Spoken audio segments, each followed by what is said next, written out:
Also, a lot of times this Wheatstone bridge trick is utilized in the problems to find the net resistance or the net capacitance also in certain circuits. So let's say this is what your Wheatstone bridge networks looks like. Sometimes it's not directly given like this. It's sometimes given like this, some R1, and then you have R2, a resistor here, something like this. Like you'll have to identify that a lot of circuits don't actually look like Wheatstone bridge, but they're actually Wheatstone bridge when you actually convert them, right?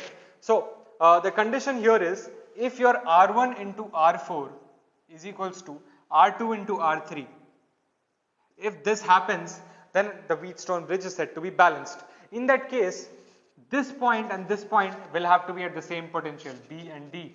Your VB and VD, they have to be at the same potential. So that means this element can be removed. This element can be removed. A very, very important point, because sometimes what's given is you have these capacitances, you have something like a C1, a C2, a C3 and a C4, right? Something like this is given to you, and they'll randomly put another capacitance C5 in the middle, and then they'll ask you what is the net capacitance between the points A and B, right? How do you do that? Well, it gets very, very complicated. You have to assume charges on all capacitors, then solve KVLs to get the net capacitance.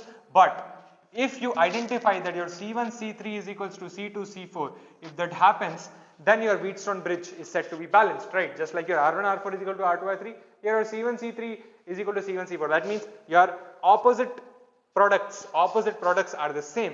Then you can say that the Wheatstone bridge is balanced, and in that case, this point and this point will be at the same potential, so this element in the middle can be ignored. And then you can see the problems become very simple. C1, C2 is in series, so the capacitance between A and B now is C1, C4 in series, which is C1, C4 divided by C1 plus C4, right?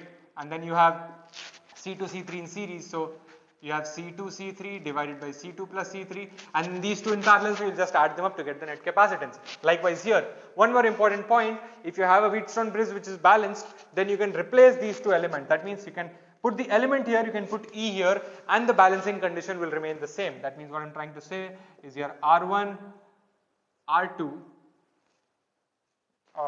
you have R3 here, R4, you can put them like this, you can put your cell here,